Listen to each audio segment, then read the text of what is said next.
motivation for him to actually commit to killing him there. Tied up 1-1 currently. Iron Fortress the next map too. This is no doubt going to be aLive map of choice. Pretty hard one to get a third base on for just about any race. Very out there in the map. Same with the fourth base. Yeah.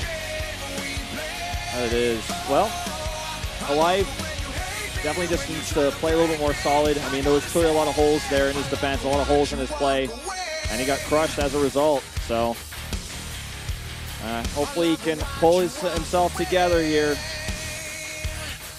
aLive getting that momentum going. All right, the map.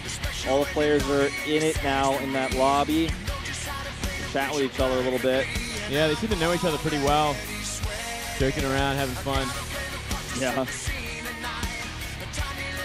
Just messing around, like saying, "Oh, you gave me a win. That's very nice of you." aLive just joking around with him, and they're like just ignoring the observer. He's like, "You got to pick a different color." Like, "Oh, sorry."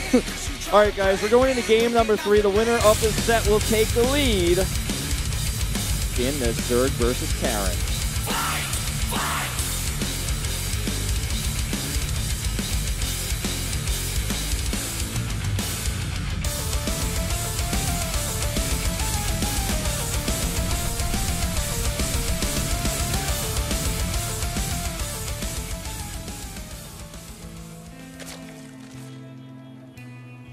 Zerg in the bottom right in blue, the favorite. It's life.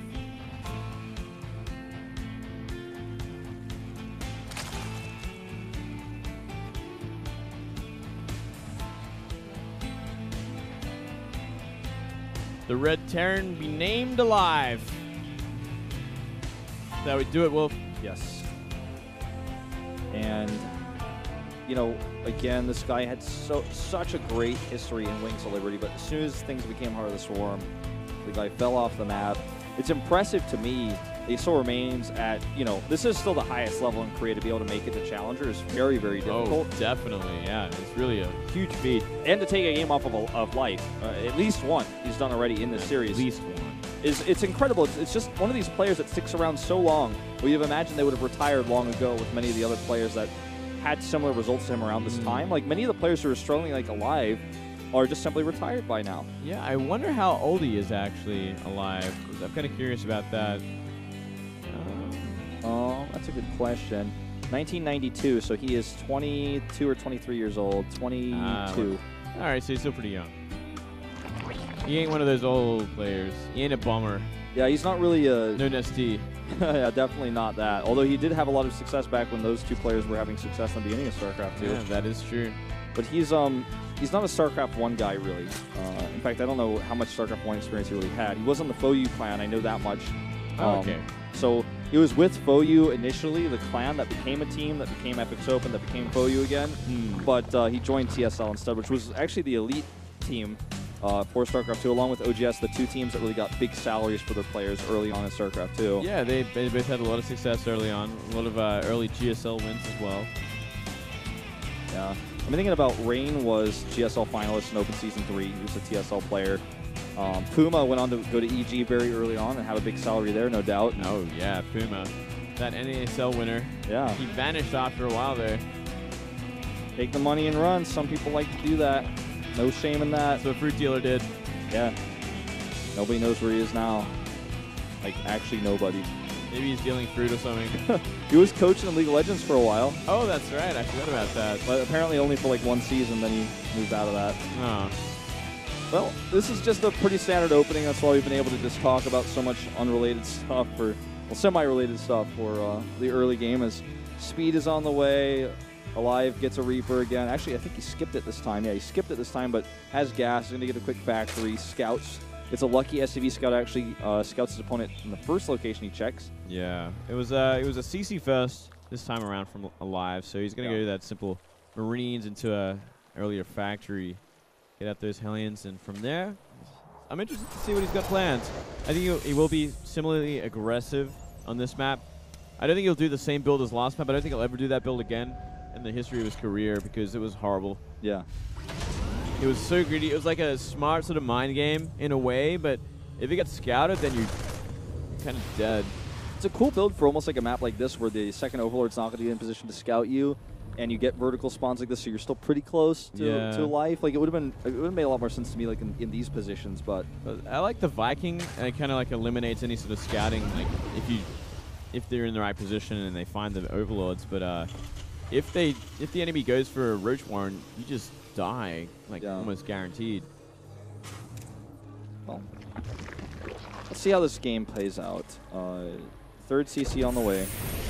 Really early. Going to go for that 6-minute third base again. Deciding not to go for any sort of two-base openings. Doesn't want to get muted out early or anything like that against this player. Just focus on the macro. Maybe a good choice this time around, considering we are seeing that fast third CC from aLive as well. Ooh, quick Roach Warren again. At the same timing as we saw last game as well. If we see a Baneling nest go down in a second. Oh, I want to see this. If he does it, it'd be a genius strategy, and it might just work considering we are seeing that very greedy opening from aLive. He's not going to expect it. Reapers, not Reapers, Marines are going to deny this Overlord Scout. He's going to sack it, try to see if he can see that third base, and I think he will. No, barely not. Just wow. I think he's just still going to commit to it anyways.